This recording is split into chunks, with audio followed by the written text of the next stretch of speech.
and we'll see who's there. And if you're missing at the end, we'll try to add you to the list, and we'll have it figured out. I still have not received the updated participants list. That's going to come through anytime. As soon as we have it, we'll figure out what's going on. So we have the Republic of Albania.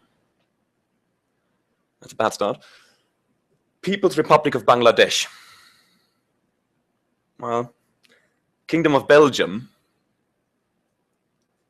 Republic of Botswana. The Federative Republic of Brazil. Shame. Republic of Burundi. Burundi, good. I'll just make a mark there. Present, good. Then we've got the People's Republic of China. Not yet present. We've got Republic of the Congo. Republic of Côte d'Ivoire, Ivory Coast. Oh, okay. Could you both give your names, perhaps? I think you're on my list. Yes, you're on my list, and your name is? Can you say it again? Right. Okay, you're not on my list, but we'll figure something out. You are in Human Rights Council, though? Okay. Are you one of the people who were in UNDP first and have been... Okay. So we'll go with Xenia for the Côte d'Ivoire, and you'll be given another country or something else, because she's on my list. If that... We'll figure something out, okay? Just be aware that you're not yet on my list.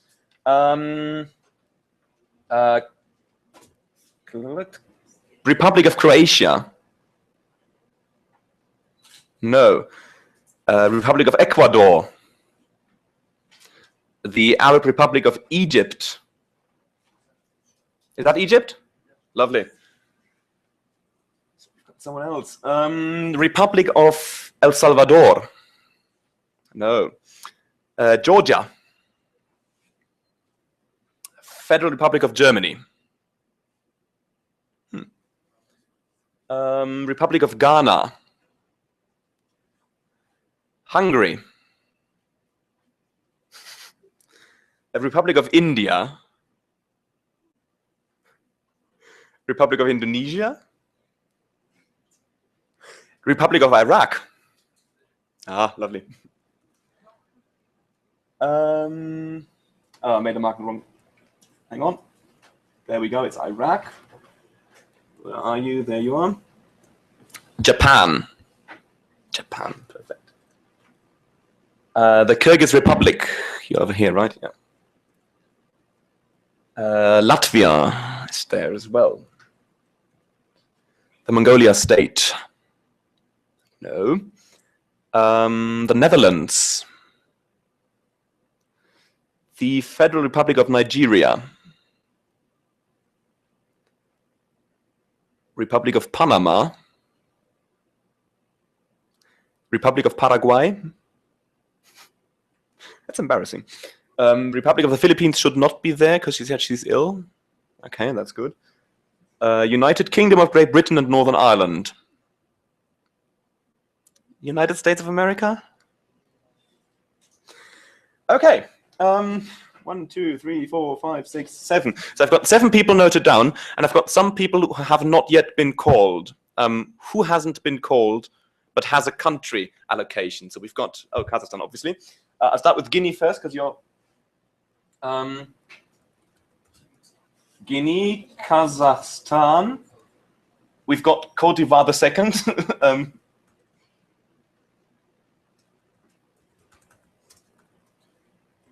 Okay, and so the rest of you have been called, except for you two. You have no countries yet.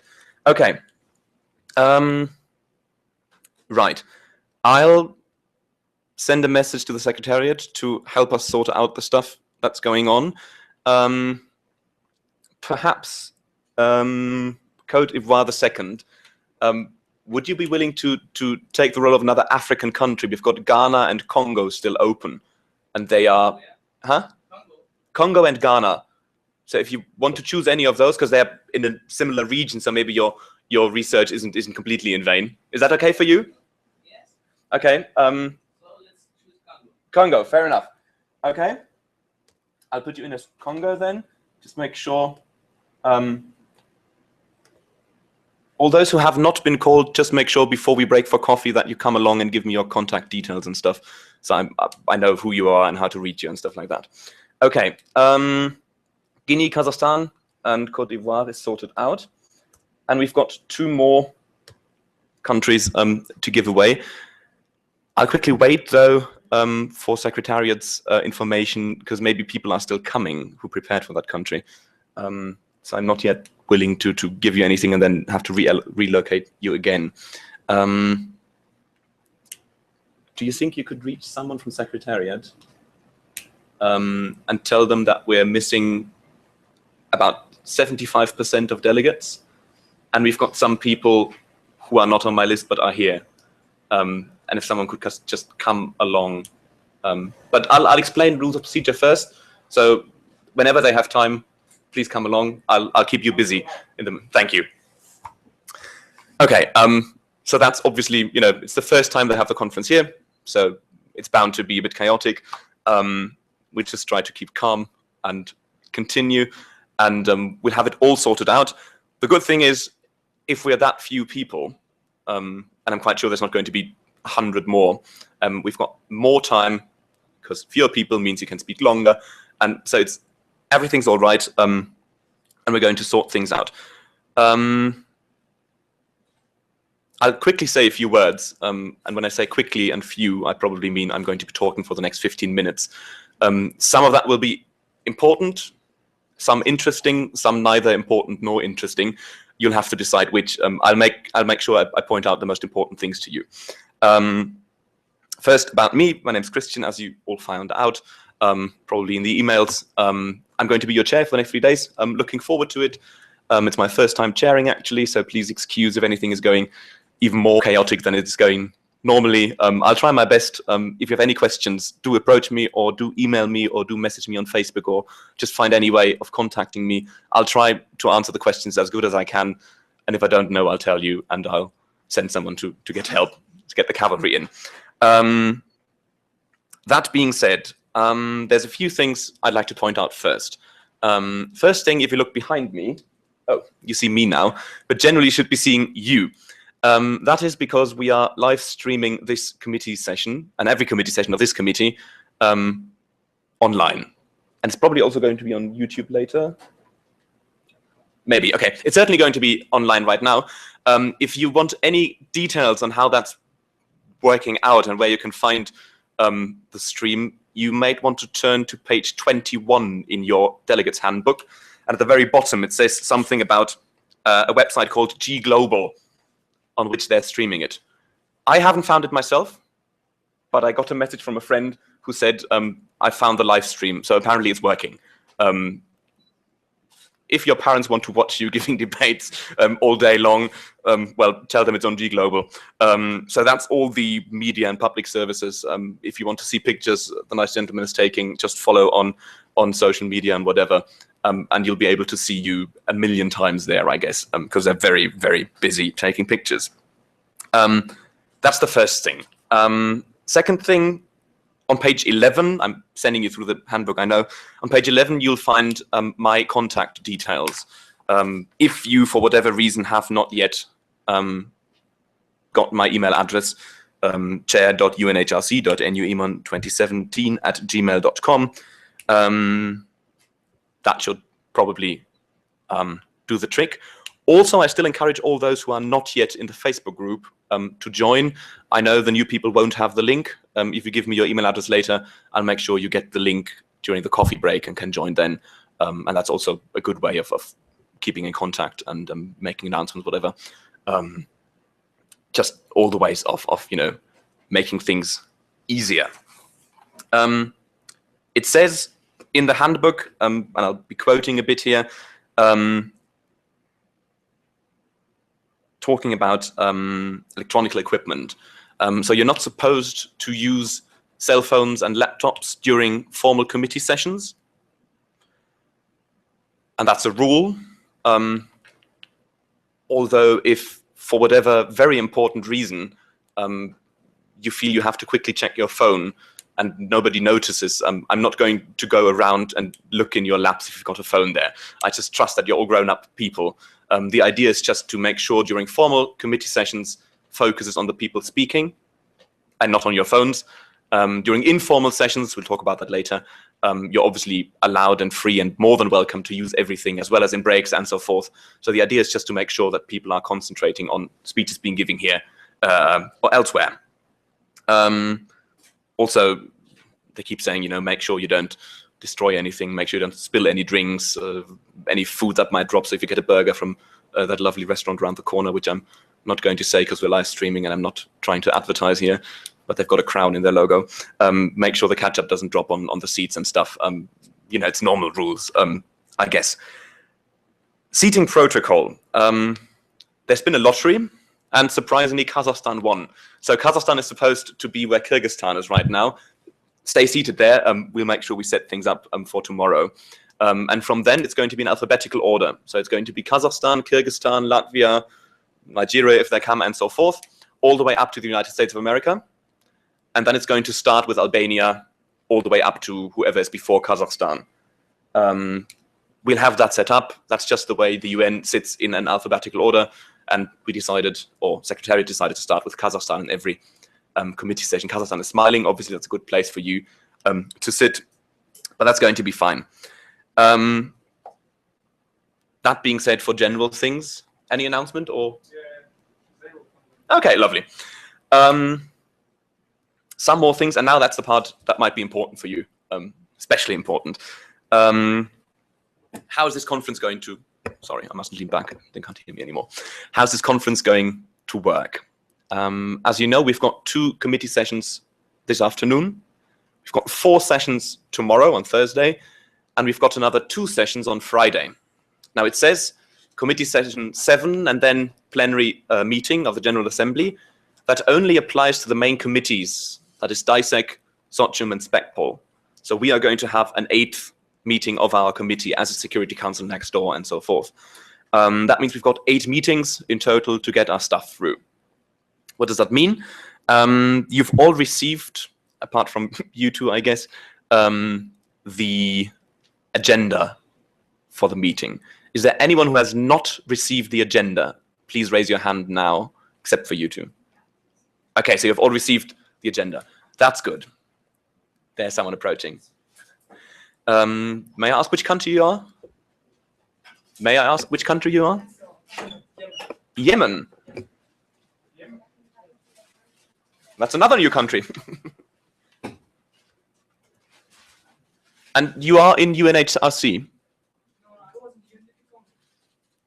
Okay. Okay, then just find a seat somewhere and we'll figure something out later on. Another newcomer. You'll please make sure before you go for coffee break to drop by here so I get your email address and stuff, because that's not on my list yet. But don't worry, we'll figure it out. Right, we've got 8 sessions and 3 agenda items. Committee is basically going to work in 3 stages. So the first stage, which we'll want to finish by tonight, 6 o'clock, I think, is the general debate statements. Now, so we'll start with that in a bit when everything's sorted out. And those are basically the chances for you to represent a general stance on human rights by your country. So imagine we call Kazakhstan. You will get up and deliver your speech where you just broadly say and state what's important to your country in the context of human rights. This need not be on the agenda items. It's always advisable to, you know, drop a hint here and there on what's your stance on that to make sure other people get an idea of you. But that's basically your introduction statement to committee. It's been suggested by the Secretariat that those statements should be no longer than 6 minutes per person. 6 minutes is a lot of time. I don't know how much you've written. I'd suggest we just go and start giving speeches. And if I find out that people tend to use much more than 6 minutes, we might have to consider limiting time. But as it stands right now, I think we've got all the time in the world. So you should not worry about time too much. General debate statements, that's what's going to happen this afternoon. And that's basically all that's going to happen this afternoon. So is there any question regarding that right away? Because I think that's important to get out of the way. I'm going to explain now what we're going to do tomorrow and on Friday. But if you're totally lost with regard to general debate statements, you might want to ask a question now to have more time to prepare. Obviously, I know for the countries who are new here, that's going to be hard and difficult. We'll figure something out as well. I guess we might break early for coffee and give you some time to at least, read the Wikipedia article or whatever on your country. Any questions on general debate statements? You all understand what that's supposed to be? Can I have a nod from all those people who feel comfortable they know what's going on? Yes? Good. That's today. And that is the first way of introducing yourself to committee. Tomorrow morning, we're going to start with what's called thematic debate statements. Now, we've got, as I said, 3 agenda items. There's the counterterrorism one, the transnational business one, and the indigenous peoples one. I just shortened them to that because the long titles are going to take all afternoon. Those are the things we're going to debate in that order. So first item A, then B, then C. And all of you have the chance to make a statement on that topic. So if you're called to speak on that topic, I will only allow speeches on that topic. You might go slightly off topic, but if I feel, I don't know, say the question is indigenous peoples, and you start talking about terrorism again, I'll cut you short and say, okay, either return to the topic or finish your speech. And those are going to be your summaries of your position, your country's position. So say Congo, for example, by tomorrow morning, he'll know something on those positions. And you are going to give a speech saying, okay, now to the topic of countering terrorism, I think Congo thinks it's important to keep in mind, blah, blah, blah, and so forth. I don't know Congo's position, to be honest, but you'll give the speech and saying, okay, that's what Congo wants. And then Kazakhstan is going to get up and say, okay, that's what Kazakhstan wants. And then the United States, if they turn up, are probably going to have a slightly different idea of what's going on countering terrorism and stuff. And that's important for you, first of all, to get your own message across. And second, to hear what other people are saying. Because from what they're saying, you're going to gather what their position is. And our Congo might find out, oh, Cote d'Ivoire is actually, we actually have rather similar ideas. Maybe not, but, and the United Kingdom might find out, oh, hooray, the United States is on our side. And that's going to show you with whom to form a coalition, a bloc on this topic. You're totally free, obviously. If you want to have Iraq and the United States join up, go ahead. If you can make that work, go ahead. I'm going to raise a question if I think you're going very much out of character here. So if all of a sudden the North Korea says, oh, we are all for democracy and we love the United States, I'd raise the question if that is really what the Democratic People's Republic of Korea would say. But generally speaking, you're free. You are the expert on your country. You're representing your country, and you go and say what you think is your ideal way of going forward. Now, that is going to take at least Thursday morning, and I think it's going to go over into Thursday afternoon. Maybe we can start earlier. We'll find a way to settle that. And after that, we're basically done with delivering statements. Now comes the time to take action. How does that work? That's where these fancy draft resolutions come into play. Most people probably did not receive the last email I sent. I tried to send it 3 times, and it always kept coming back as a miss-send. I posted the text in the Facebook group, though. So once again, joining is sort of an advantage. If anyone is not on Facebook or whatever, just contact me later, and I'll make sure you get that information. There has been a deadline for draft resolutions. They were supposed to be handed in by 10 o'clock this morning. Is there anyone who handed in a draft resolution? I thought so. That's perfectly fine, because we've decided on a new deadline, which is going to be 2 o'clock tomorrow afternoon. So we're breaking for coffee tomorrow around noon, and after for lunch. And after lunch break, we'd like to have people handing in draft resolutions. Now, what I'm going to say now might be totally known to many people. I'm just going to repeat it for those who might be new to the whole thing. Resolutions are a very special sort of document. This is where the United Nations decides to do stuff, and they say what they want to do and how they want to do it. It's structured in a special way. A whole resolution, they could be 100 pages long, are only one sentence.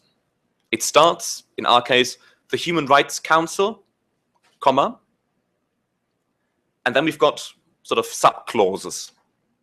We've got something called preambulatory clauses. There's an example online, once again, that's going to make things clearer. Preambulatory clauses are going to be like the Human Rights Council having assembled for the first time in Astana, being ready to take action. It's all those ing forms. You know, you basically say how you feel and what you think. Terribly worried by terrorism attacks across the globe and so forth. And there's 2 or 3 or 4 or 5, depending on how long you want it to be, of those clauses. And then you go into what's called operative clauses. Those are more precise. They are not what, you know, how you feel. They say what you want to do. The Human Rights Council, blah, blah, blah, decides to take action. Recommends the institution of a special prosecutor. Asks members to do this or that. Those are the things where you basically decide what's going to be done. And those are the most important parts. It's important to stick to the format, but you're going to hand it in and there's going to be someone proofreading it. So if there's small mistakes, we're going to iron them out and make sure that that's not a problem. How do you get ideas for steps forward? If you, I haven't printed it out, but I've got it online. If you look at the report I wrote for this committee, again, the new ones won't have it. Mr. Yemen, do you have the report of UNHRC? Do you have the report of UNHRC? Yes. Okay. Who else hasn't got the report for the committee? Just show of hands. Okay, we'll make sure you get that done.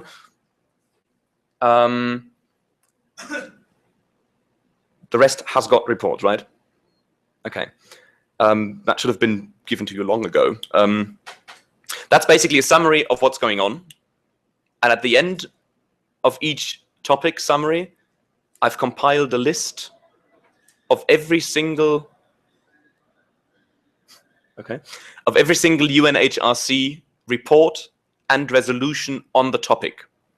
So on the topic of countering terrorism, there's 25 or so resolutions. If you look at those will give you ideas on what to write in your resolutions. The idea is not to come up with something totally new. Maybe if you've got brilliant ideas, go ahead. But basically, have a look at maybe the last 3 or 4 resolutions, see what suits your country policy, and make sure you develop that further. So if you're brilliant, you're perfectly free to come up with something totally new. But if you're brilliant, you're also perfectly fine to just develop that further. Try to imagine yourself being a real ambassador and trying to make international law even better. That's basically what we're trying to do. So I'd say have a look at those lists. I'll make sure we get email addresses and stuff just now. Have a look at the list, perhaps have a look at the last 2 or 3 resolutions and try to find your strong points in there and try to get them in a resolution. Now, there's only going to be 1 resolution in the end. That means we've got 2, 4, 6, 8, 10, nearly 15 people here. If you hand in 15 resolutions, 14 people are going to be unhappy. So the idea is you'll find out who's got similar ideas and try to work together with them. Now, say, for example, you two would be United Kingdom and United States of America, because those are 2 countries that will obviously want to sort of work together, I suppose. Now, you sit down after committee and you're like, hey, you know, topic A, countering terrorism. How do we go about that? Now, you don't want too many rules on your law enforcement people because you like locking people up if you don't like them. So you'll make sure you've got a clause in there that makes sure that is covered. How is up to you. So there's 2 people handing in a common resolution. I'd say we should have no more than 3 draft resolutions in total. 3 is a doable number. That's basically where you as a bloc, as a coalition, if you wish, hand in your idea of how to take action. And that's when lobbyism starts. And that's Thursday afternoon and Friday morning. We're going to read resolutions, talk about them, and then there's going to be informal sessions in which you can sit down with people from other blocs and be like, okay, listen, we're not that different after all. Would you be happy if we allowed you to say, you know, we're not going to lock up people any longer than 2 days, and therefore you're going to join forces with that and vote for our resolution? And let's say, I don't know, Cote d'Ivoire says, yes, we're fine with that. Then you'll have amendments. Amendments basically change the text of the resolution. So imagine the text originally says, I'm really making things up here, countries are allowed to lock people up for 72 hours without any reason. That's the original text. But now the US has talked to Cote d'Ivoire and said, you know, we'll agree on 48 hours if you support us. Then you'll put in an amendment saying, you know, please decide to change the text to say 48 instead of 72. It can be an easy change, just as 2 numbers. It can be, you know, changing whole sentences, paragraphs, just rewriting them. And that's something that's going to be debated, voted upon, and then either changed or not changed. And in the end, we'll have a vote on the final resolution or resolutions. If possible, by the end, there should be only 2. There shouldn't be more than 3 resolutions, because that way it's only going to be rather complicated in such a small committee. And then the whole process starts again for topic B. We'll have resolutions, which you'll have written by then, and we'll start doing things again. Is that somehow clearer? Okay. Short advice on how to go about writing resolutions.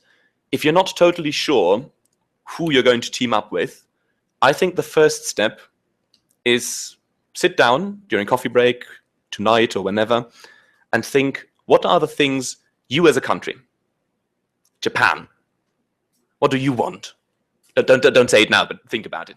And then write that down. Try to make it, you know, resolution format. Make it sound intelligent and interesting and difficult, so it all sounds very UN-like. Have a look at resolutions and think, okay, I'm going to focus on these 2 or 3 points. Needn't be more. And then you've got something, and you might be able to find people who say, yeah, good point. I can support that, but I want this in. And then in the end, you'll find someone else and you'll have 6 points. And you'll find 2 more people and have 12 points. And that's a perfectly good resolution.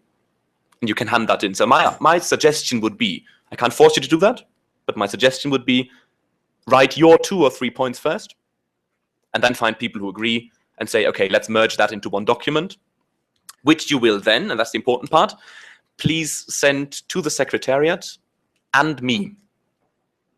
So we both got the things.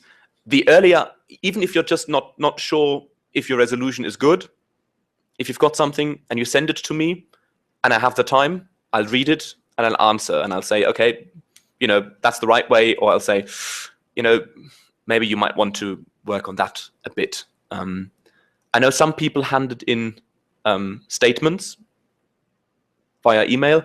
As far as I know, I read them all and I gave replies. I hope they were somewhat helpful. I grew a bit tired after the, I don't know, 6th page of statements reading. So sorry for being somewhat short-winded there. But I'm trying to be helpful. Do ask me. I'm trying to make sure we got a nice turnout in the end. So that's basically the roadmap for what we're trying to do until Friday. Quick summary. Today, general debate statements, which is just, I, Germany, think human rights are great. We're doing great stuff. Thank you. Sit down. Perhaps a bit longer. Tomorrow morning, thematic debate statements, which is, I, Germany, think the following on topic A. Sit down, listen to everybody else. Stand up. I, Germany, think the following on topic B. Sit down, listen to everybody else.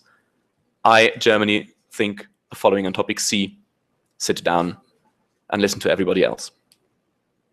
And then we're going to talk about the resolutions which have hopefully been handed in. And I've just received a message from the Secretary General. to text here if you've got any requests or inquiries. I'm going to do that soon. As we have not yet officially opened the session, there's no need to adjourn the session for a few minutes, but I'd like to have everybody who has no placard, who has no country, who has not received reports or any emails from me, or who's not in the Facebook group and wants to be in there, to just quickly come forward so we can discuss how to go, how to get those information to you, because that's very important that you have those information to be able to work. And that's going to be easily 15 minutes, so the others can chat amongst themselves or quickly use the restroom or drink something. And hopefully by then someone from Secretary could be here to sort it out. So the not yet opened committee is now adjourned.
Okay, quick question for everyone.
Okay then, delegates.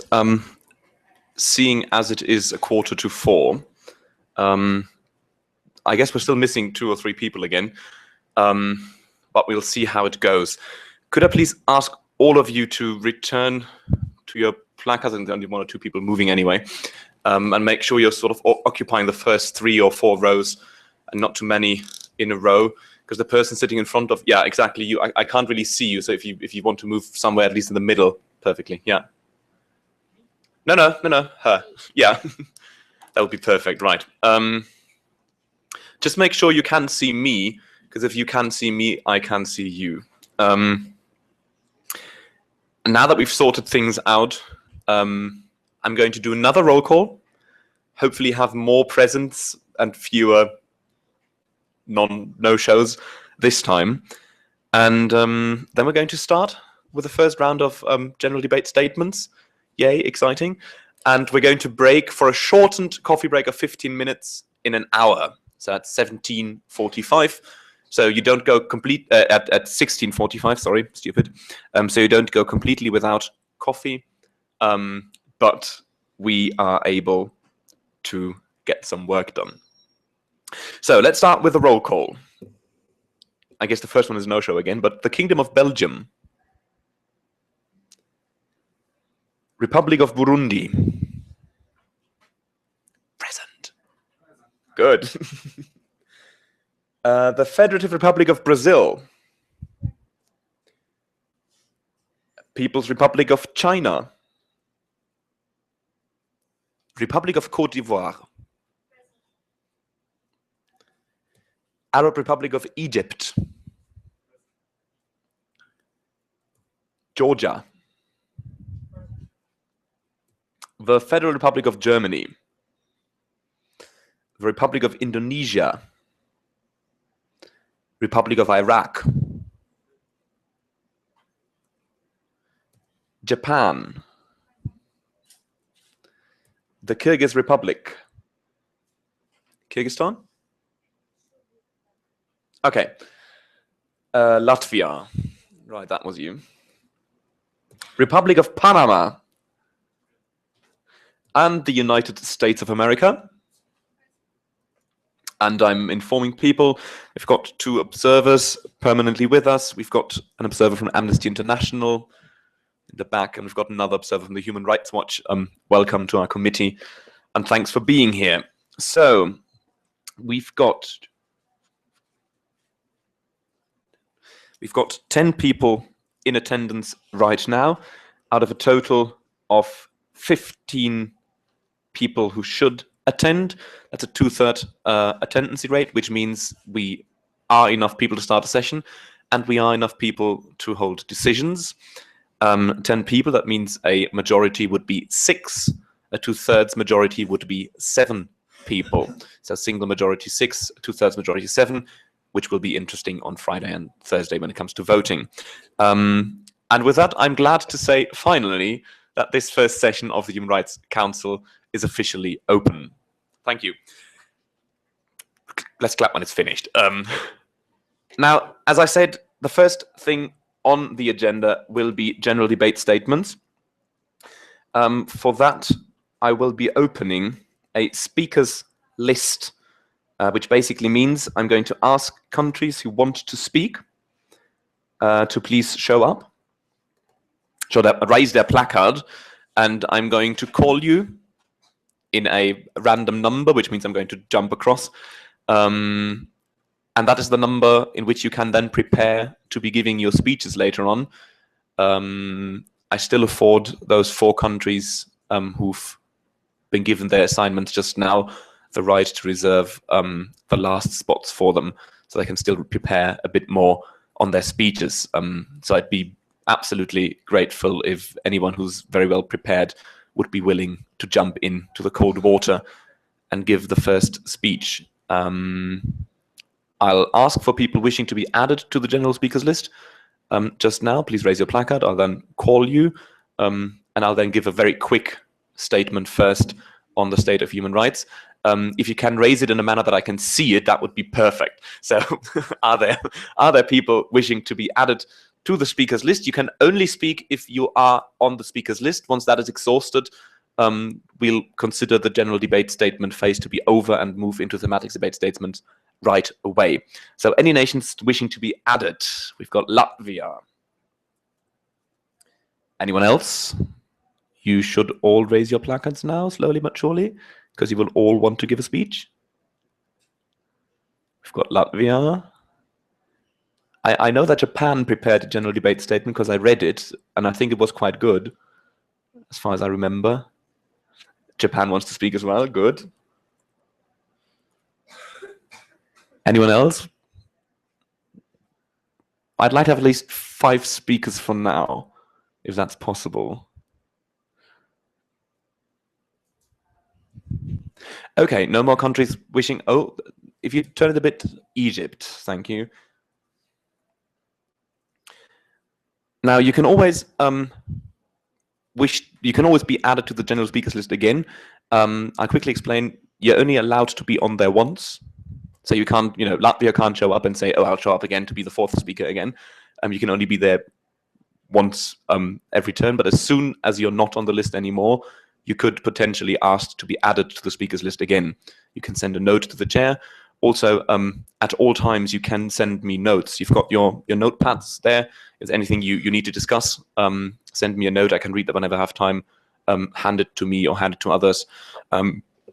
You're also free. I mean, you're supposed to be listening to speeches, but you're also free to deliver notes to me or to other delegates if you want them. Just make sure you write on those notes who it's from and whom it's being sent to. So others can pass it along and then pass it back. That's a very important thing. Now, I won't say anything further. With that, we are in the general debate, and I'd like to ask Latvia to make her opening remarks. Would you like the microphone for that, or would you like to do it from your position? Okay. And now for the first time, the camera is going to turn in your direction. Congratulations. Latvia, you've got the floor.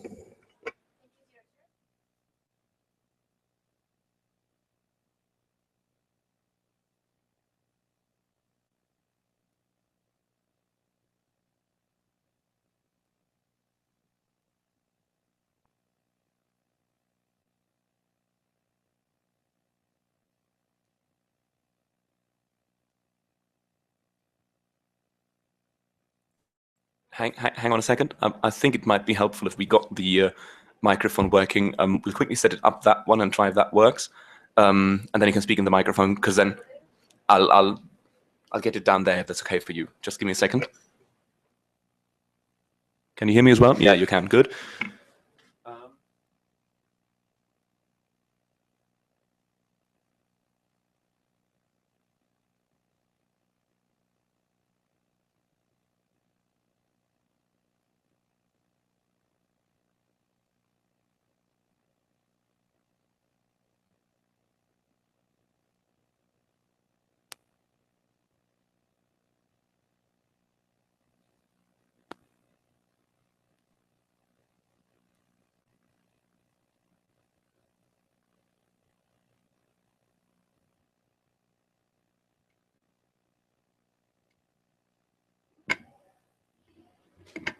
Just try.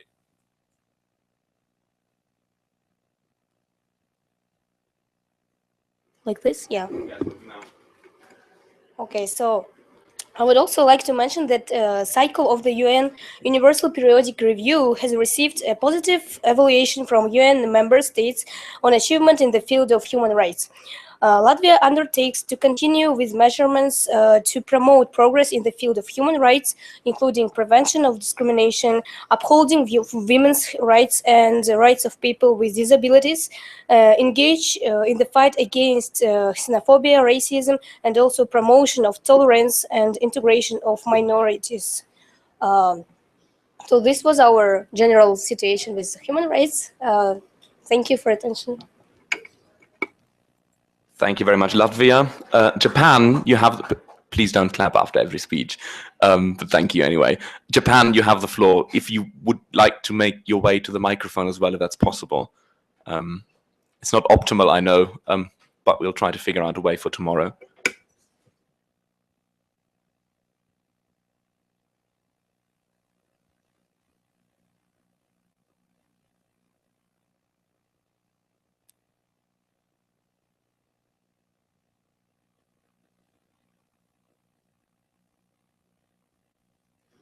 Hello, dear delegates. On behalf of the government of Japan, I would like to express my sincere gratitude and respect to all of you. Japanese government strives to deal with human rights issues, and you know that human rights issues are not limited, and there are various issues like discrimination of women, discrimination against race, disabled persons, and Japan welcomes cooperation to deal with these issues. Japanese government as well as international community faces so many issues, and one of them is the issue of indigenous people. These people suffer from discrimination, displacement, and have poor standards. In Japan, minority group called Ainu took the status of indigenous people in 1997, and 10 years later, UN brought forward the Declaration of the Rights of Indigenous People. This declaration not only puts emphasis on cultural rights, but also it put emphasis on land ownership and self-determination rights. Japan voted in favor of this declaration. However, Japan needs to identify what indigenous means and how to protect their rights properly. As even though Japan voted for in final resolution the denial of collective rights and the protection of territorial boundaries indicates that the Ainu people may receive little or no benefits from the UN developments. And Japan calls to begin to protect minority groups who are in danger of disappearance. Also, international community, including Japan, faces a wide range of threats related to international terrorism, such as participation of foreign terrorist fighters in international terrorist organizations, and illicit proceeds from trafficking of persons, weapons, drugs, kidnappings, and ransoms. So, with association with ASEAN countries and the country of Japan, we, in our joint declaration, we recognized terrorism as transnational crime, that it poses a serious threat to peace, stability, and prosperity of the world. We stressed that a large number of victims are women and children. We underlined the importance of continuously addressing the root causes and conditions conducive to terrorism, including poverty, socioeconomic disparity, and conflict. We reaffirm that these causes shouldn't be accepted as justifications for violence. We call to strengthen border control, immigration, transport security, law enforcement, and capacity building in countering terrorism. With the upcoming 2020 Tokyo Olympic and Paralympic Games, Japan plans to stand firmly against the threat of international terrorism. So, to prevent and eradicate terrorism, we must cooperate on international and domestic level as well. Japan is implementing a variety of measures under third pillar foreign policy, which was formulated in 2015 in response to the terrorist incident regarding the murder of Japanese citizens. And according to these measures, we call to strengthen terrorism measures, enhance diplomacy towards stability. So, returning to the problem of transnational corporations, that is a significant one, but the one that was denied for 40 years, and only on 26th of June 2014, Human Rights Council adopted resolution on elaboration of an international legally binding instrument on transnational corporations and business enterprises. According to measures, we must demand transnational corporations and other business enterprises shall have and other business enterprises shall have responsibility to use due diligence in ensuring that their activities don't contribute directly or indirectly to human abuses, and they don't directly or indirectly benefit from abuses. They shall use their influence in order to help to promote and ensure human rights. And in this declaration, Japan spoke against this declaration. And in explanation, I want to say that international community didn't provide enough deeper understanding of the issues. And all these recommendations were considered by declaration. However, Japan wants to review issues and causes why and how corporations violate human rights. Thank you for listening. Thank you very much, Japan, for that speech. Before calling the next speaker, that was indeed very well done. That is sort of the optimal thing you could have done for introduction speech. They need not be that long, all of them. It was perfectly fine, don't worry. It's perfectly fine to be shorter and quicker and more precise, but I think very well done and illustrated what the general debate statement is supposed to be. You said where Japan is standing, what Japan's stance on things are. You've talked about all three topics. You talked about the Olympics, which is something I wouldn't have thought of. So it's just a very general stance. And Latvia did something very well, very good as well, but Japan just did it 3 times longer and then so much more extensive. So that's why I'm picking her. But please don't be mad at me for that.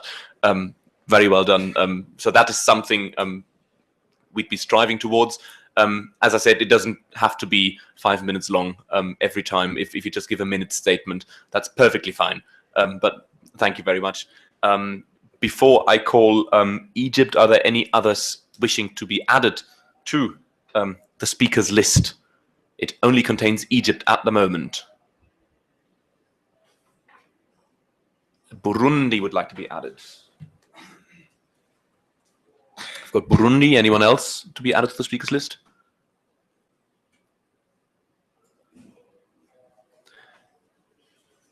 Even though it's not supposed to be like that in rules of procedure, I will. Okay, United States of America.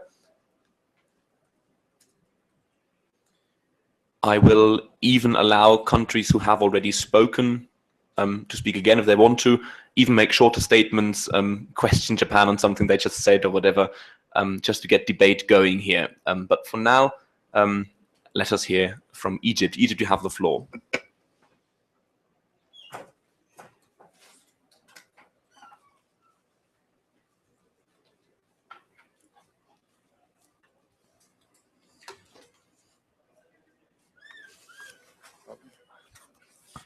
Hello, dear ladies and gentlemen. Can you hear me? Most sources agree that Egypt is a gross violator of human rights in the world, and the authorities have banned the freedom of speech, freedom of expression, and the protests in the Egypt. They also imprisoned its opponents, usually after unfair trials, outlawed the Muslim Brotherhood, and expanded its anti-terrorism powers. Well, forced disappearances and death in custody are not rare occurrences. The government in Egypt continues to persecute NGOs and journalists. Women and members of religious minorities are subject to discrimination. People are arrested for sexual orientation. In fact, a new constitution was adopted in January of 2014. The document improved protection for women's rights and the freedom of expression. Thank you. A bit improvised. Yeah, in fact, a new document improved protection for women's rights and the freedom of expression. However, the rights have not been enforced in practice yet. Well, as we know, the freedom of Freedom House is the independent watching organization that supports the expansion of freedom in the whole around the world. This organization rated Egypt as not free in 2011. That's it. Thank you. Thank you, Egypt, for your speech. Can we hear from Burundi afterwards?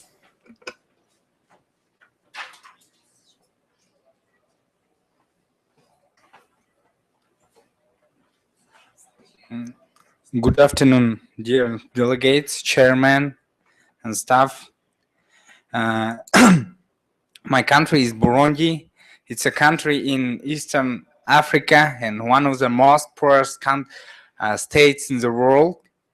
And today, my attitude of my country to human rights is very high, and we try to protect and follow human rights because in the short time we have not so long time ago we had a civic war, and we know what is the violation of human rights in the real life. And today we have to special representation of UN and Human Rights Council in Burundi, and we try to provide them and let them to work in the whole power. And today our attitude to terrorism, and we try to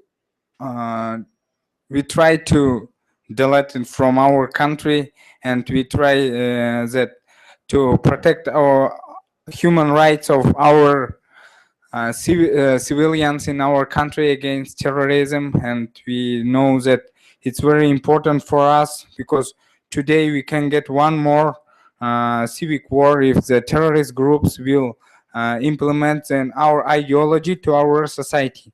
And if we say about transnational corporation today, that the countries of Africa is a very good sphere, is a very good space for transnational corporations, because they are not good control from world community, and they can do a lot of such illegal activity which can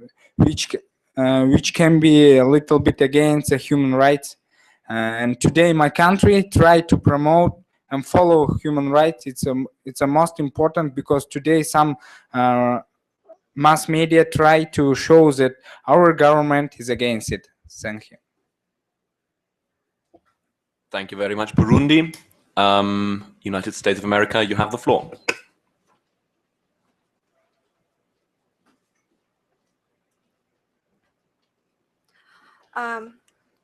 Good afternoon, world community.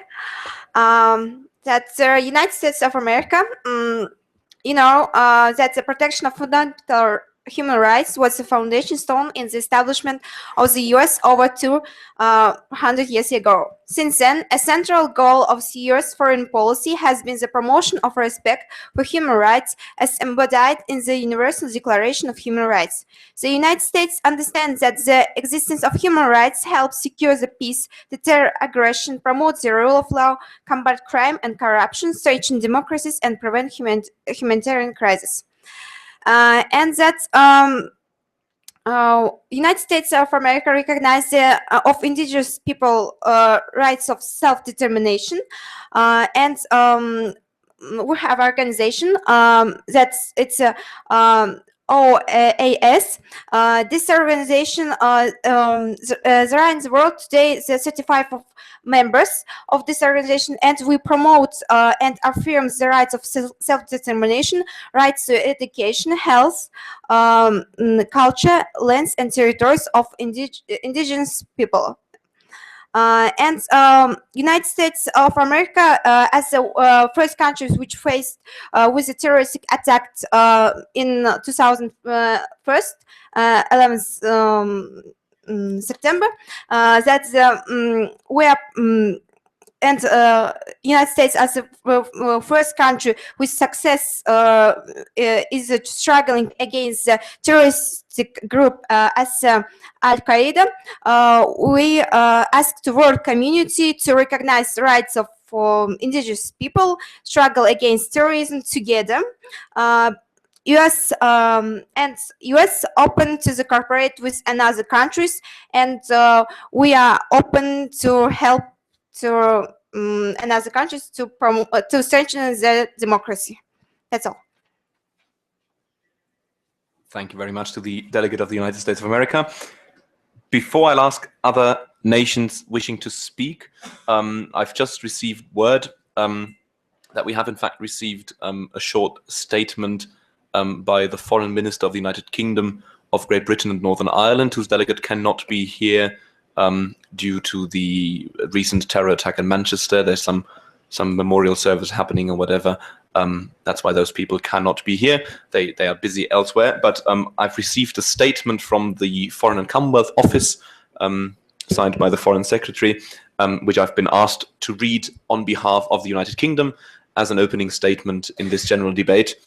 And I would like to read it just now, as we reach the end of our speakers list anyway, to give other countries the time to think about what they're going to say as well, as I read out the short statement by the United Kingdom. This is not a statement by the chair, but on behalf of the Foreign and Commonwealth Office of the United Kingdom of Great Britain and Northern Ireland.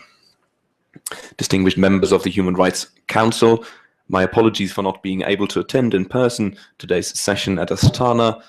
As you will be very well aware, our great city of Manchester has suffered a horrendous terrorist attack in the last few weeks. Many people died. Our country is still in mourning, and as we are moving towards the next general election, many important issues and primary can't read that word, things, it's probably appointments, prohibit me from attending this session of the United Nations Human Rights Council. Regarding human rights, it has long been the understanding of the international community that human rights are universal. That means the beauty of human rights is they apply everywhere, to everyone, and at all times. Human rights and human freedom go hand in hand. The United Kingdom is committed to promoting freedom around the world and to making sure its citizens of the Commonwealth and of all nations across the globe, can live in freedom without fear of oppression, harm, or other terror and fear of life. It is, however, our deep conviction that whenever freedom is endangered, we must take sharp action to ensure that those freedoms are not taken away from people. It is in those tragic circumstances that oftentimes in the public mind, freedom seems to stand against human rights. Freedoms of the many might seem to stand against the freedom of single people who are suspected of planning or having committed terrorist attacks. Freedoms of the many stand against the freedoms of few to speak, to publish information, to access information, and to live as they would wish to live, even though it might be harmful to others. It is the United Kingdom's deep conviction and renewed affirmation that we still stand to human rights. At the same time, we recognize the need to sometimes limit individuals' exercise of those rights in favor, thank you very much, in favor of being able to keep our own freedoms.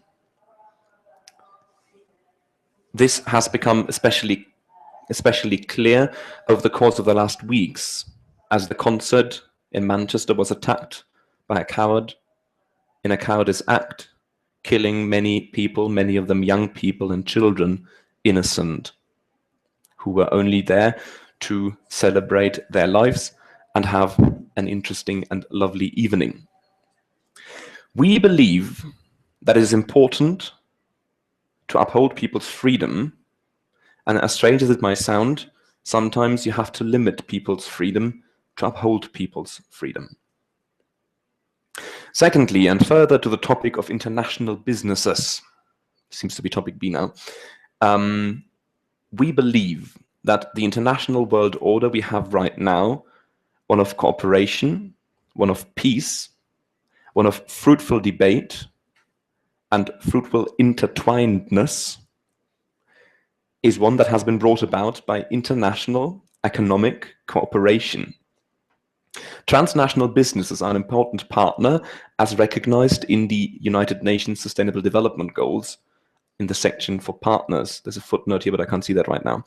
It's probably whichever number of the SDGs that is. As noticed, acknowledged in the UN SDGs as an important partner. So, of course, international and transnational businesses will have to adhere to international standards of human rights. At the same time, it cannot be conducive and helpful to prohibit them and inhibit them from being able to fully operate according to the way they are founded. Transnational companies have an interest of not only being active in one country, but rather being active across borders. And therefore, it seems important to make sure, whilst ensuring that human rights are being respected, that those companies will not be inhibited from doing the fruitful work that they are doing, seeing how important it is to further develop the international economy, which is the basis of a strong development of human rights. London, 30th of May, 2017. And it says Boris Johnson there. I don't think he wrote that himself. So much for the statement from the United Kingdom. Another general statement, perhaps, this time from the chair. And it's going rather well. I'm just making sure people are aware of that. You're supposed to defend your country's position, which also means you're, of course, well, you shouldn't lie, but you're allowed to ignore certain things that might not be to your liking. If we take the example of my home country, Germany, for example, I know someone is supposed to be representing Germany and they sent in a statement, but they're not here. So I feel safe saying that now. Germany is not treating every refugee with perhaps the amount of care they should deserve. They're not being left to starve, but there could be more done. The German representative would probably not point towards that fact. They would rather say, Germany is doing a lot to take in all... They'd probably say, Germany is doing a lot to take in the refugees. You know, you have the German accent. To take in the refugees, and it's very important, and we are doing a very great job. They would ignore the fact that actually a lot is going, you know, not so well, and that many times people who fled from countries are being sent back to those countries because politically those countries have not been categorized as dangerous countries anymore. That's something the representative would not say. They'd rather point out the nice things. So always be aware you're trying to make your country sound amazing and great, and you're trying to make sure that your country's position is being pushed through and is seen through, and you're trying to make sure that nobody else can interfere with your country's position. That being said, are there any more countries who wish to be added to the general speakers list?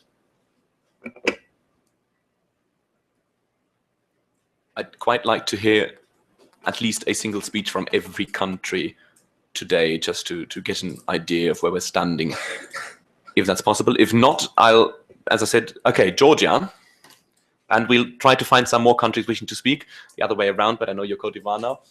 So we've got Georgia, followed by the Ivory Coast, and we've got Brazil. There should be a Brazil placard somewhere over here as well, but we'll find it. We've got Brazil. Anyone else wishing to be added to the general speakers list? I'm still open to allowing countries who have already spoken, Panama, already spoken, to add to that what they've said, or speak against something someone else has said. But for now, we've got 4 more speakers, and I think by that time we'll surely be ready for our coffee break. So I now call Georgia. You have the floor.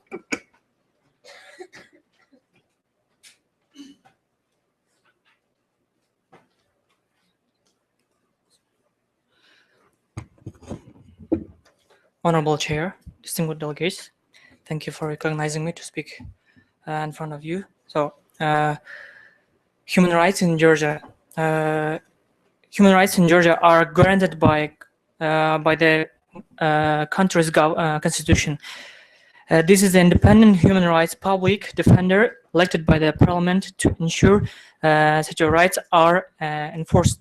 However, it has been alleged by Amnesty International, Human Rights Watch, and the United States Department of the State and the Georgian opposition that these rights are often breached. In addition, around 20% of... Let me quickly disturb you there. Sorry. Perfectly fine. That's just the point I was trying to make earlier. You wouldn't say that. Say that people allege that, and then say they're liars. Because now you're basically blaming your country of being not righteous. You know what I'm trying to say? Yeah. Okay. It's perfectly fine now. We're only getting started, and I know you've only been assigned Georgia like half an hour ago. But just for everyone else to see, that's the point I was trying to make. Try to avoid saying things critical of your country. It's perfectly fine, though. I know you've just been making that on the go, so that's why I thought that might just be the perfect time to illustrate that. Sorry for disrupting. I'm terribly sorry. Yeah. So, and Georgia CCR is a dispute occupied by, in the view of the government in Tbilisi and many other countries, and there have been frequent allegations of human rights abuse in these territories as well. Rights of minorities. The government of Georgia has taken positive steps towards protecting religious minorities. Attacks against those of defend attacks Vasily Milashvili and incarcerated by the authorities. Prime Minister Zoran Javina was the key supporter of allowed religious organization recognition from the state, but he faced considerable opposition from his own government. His own president said that the state should do what it can to protect Georgia from harmful alien influence.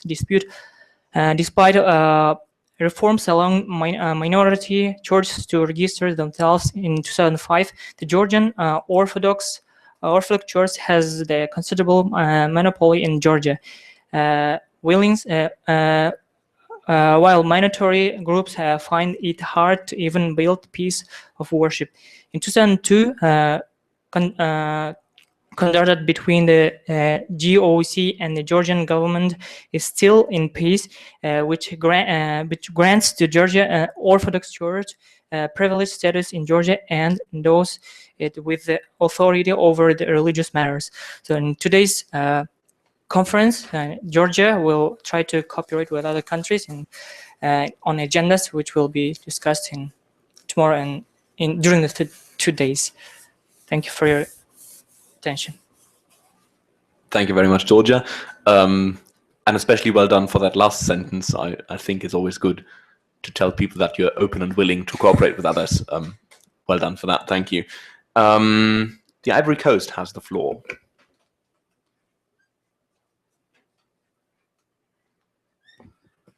Thank you, Honorable Chair and dear delegates.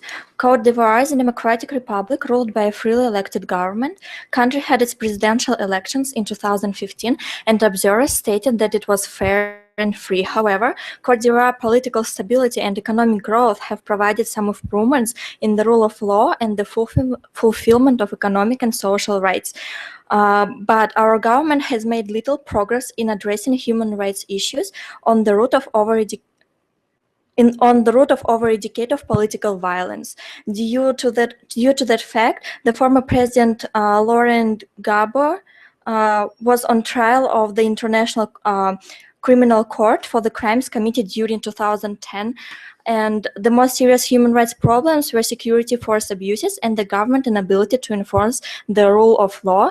Corruption persisted in the judiciary, political, the military, customs, contract awards, tax offices, and other government institutions, and the judiciary was inefficient and lacked independence. There were allegations made by opposition groups of torture of political prisoners and extrajudicial killings. There was a case of forced disappearance, and there were reports of cruel, inhuman, and degrading treatment or punishment. The government restricted press freedom and freedom of assembly. Discrimination, sexual assault, and violence against women and children occurred. The government seldom took steps to prosecute officials who committed abuses, whether in the security services nor elsewhere in the government. Security forces impunity continue to be a serious problem. However, in August, the UN operation in Cote d'Ivoire launched a joint mechanism on human rights to share information, act on allegations of human rights violations, and coordinate human rights capacity building within the FRCI. Thanks. I yield my time back to the chair. Thank you. There's no yielding of time according to those ROPs, but usually there is, so fair enough. There's no need to yield, but I appreciate the gesture anyway. I think we've got time for another speech. Would Brazil like to deliver their speech? You've got the floor.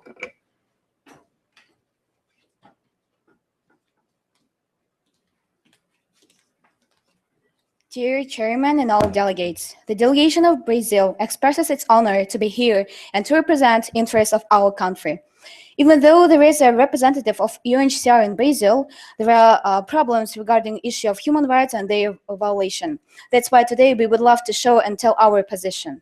Brazil is the largest country in both South America and Latin America, excuse me. It's the world's fifth largest country by both area and population.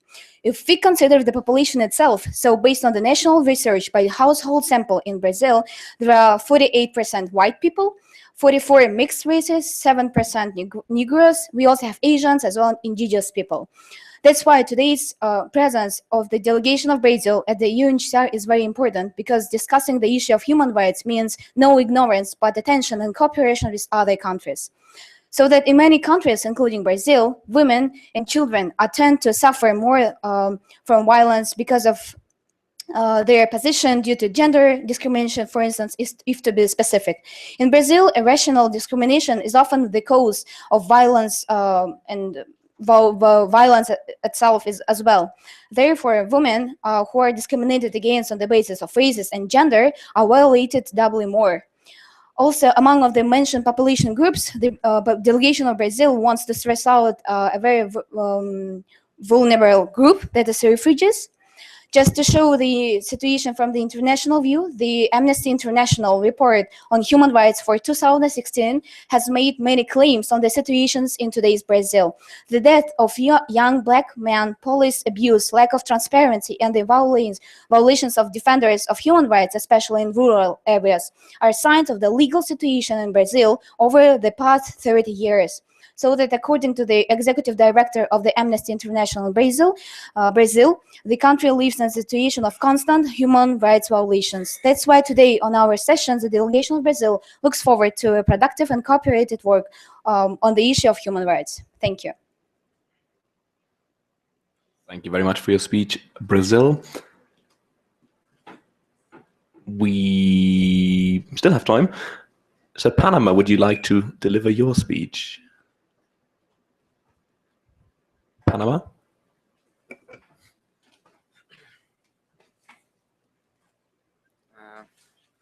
Good afternoon, dear Chair and delegates. I want to talk about Panama. Panama is a multi-party constitutional democracy with an estimated population of 3.4 million people. And this country is between North and Central America. And the people in this country speak in Spanish. In May 2009, the voters chose Ricardo A. Martinelli Biracal as president in the international elections. Actually, in that time, the government generally respected the human rights of its citizens, although they had more problems. The problems involved such as the use of excessive force by police during protests, harsh prison conditions, political pressure on media, violence against women, etc. But they have also they can also solve these problems after that. And about the economy of Panama, Panama's economy has been among the fastest growing and the best managed in Latin America, of course, because of canal that named Canal Panama. And they have a good progress during 5 years between 2010 and 2015. And also the economy of Panama is very supported by the trade, the agriculture products, especially the coffee, and also the traditions and culture of this country brought over by the Spanish to Panama. Thank you. Thank you very much, Panama, for your statement.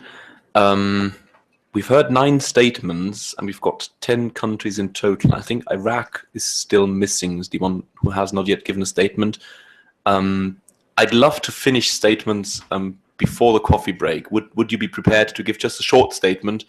As far as I know, everyone else has given their statement. If that's not true, please let me know. But I think, except for the observers, who are free to comment after the break if they want to, everyone has given a statement. Will that be okay with you? Okay, thank you. You've got the floor.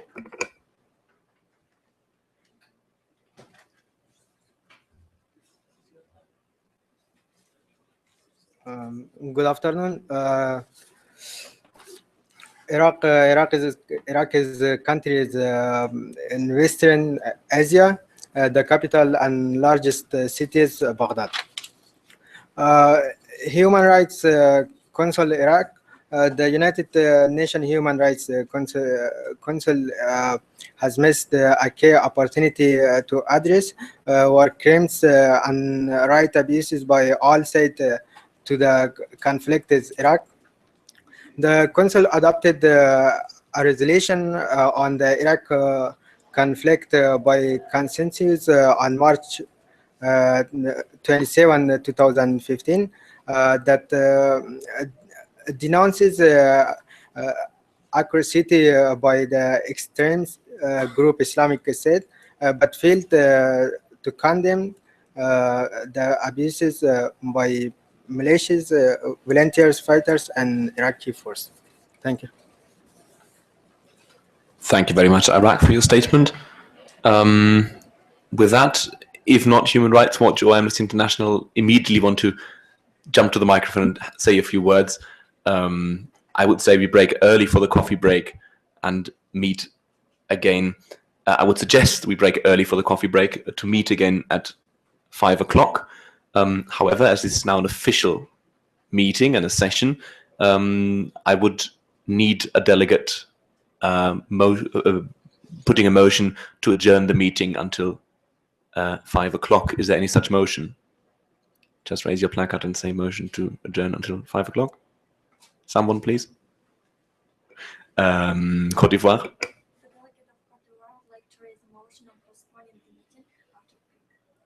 Adjourning. There's a motion to adjourn the meeting until 5 o'clock. All those in favor, please raise your placards. All those against? This motion clearly passes, so we adjourned until 5 o'clock. There's coffee outside.